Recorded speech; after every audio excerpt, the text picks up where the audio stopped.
So, my closet door was just rattling, and I don't know why. I think there might be something in there.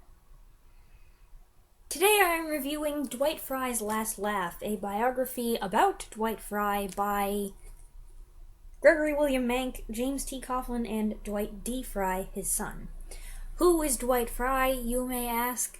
Well, Dwight Frye most famously played the character of Renfield in Todd Browning's 1931 version of Dracula, starring Bela Lugosi. Yes, Bela Lugosi is awesome. I think he's awesome in just about everything he's in. But when I officially saw this version of Dracula, my attention kept on being drawn away from him and toward Renfield. Renfield in that version is like a combination of Jonathan Harker and the Renfield from the original novel. Dwight Frye's Renfield is so...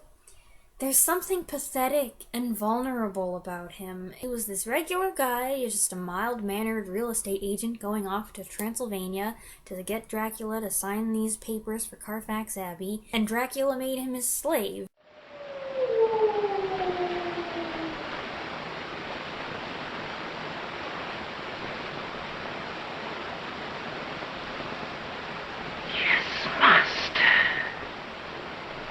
Instead of just playing it as a one-dimensional, insane person, Dwight Frye has a lot of different emotions. Please, no, Martin!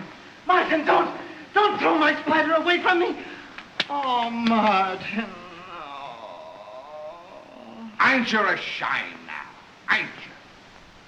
Spiders now, is it? Flies ain't good enough. Flies? Flies? Poor, puny things.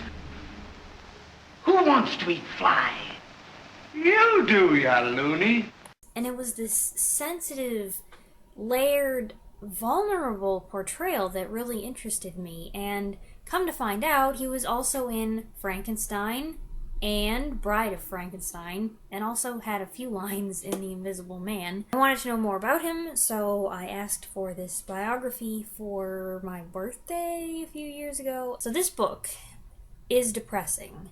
Dwight Frye was a victim of typecasting at its very best, or its worst, depending on how you look at it. People have said that Dwight Frye was kind of a method actor before method acting was a thing.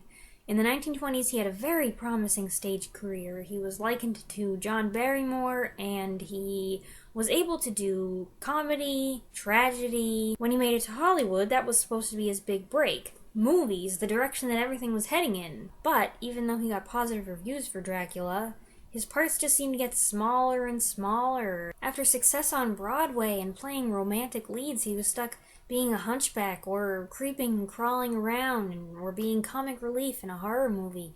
And he didn't want that. He was depressed, he was frustrated, he spent days looking for work. And then in 1943, just when he got a role in a serious movie and he thought his luck was changing, he collapsed on a bus and died. I think it's interesting that people like Bela Lugosi and Boris Karloff also were typecast, but they seemed to kind of turn it to their advantage. But it just wasn't the same for Dwight Frye. I don't know if it was because he wasn't the star, so he didn't have the power to throw around, he couldn't make demands. Regardless of the exact reason, it's a terrible story, and the moral is, don't try to become an actor, kids. But anyway, this book, which I am reviewing, it's an interesting read. I think there's a lot of valuable input from his son, who died in 2003. The best thing about it, I would say, is the pictures. There are photos on, like, every page in here. It's great. Pictures from both stage and film, and his personal life. There's a lot of names thrown around, so if you're not familiar with people from the 1920s, 30s, 40s, it might seem like an encyclopedia to you at times. But it is interesting. There are a lot of excerpts from dramatic critics of the day, and a lot of praise. The book actually ends here, and all of this is just appendices, filmography, and the Broadway shows, with full cast lists, trivia, and some anecdotal behind-the-scenes stuff. So that is really fun for an old movie fan, for an old horror fan.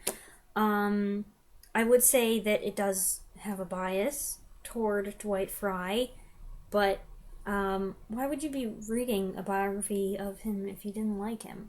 I don't know that anyone doesn't like him. The book talks about how, starting kind of around maybe the 70s, the 1970s, he started to gain a fan club.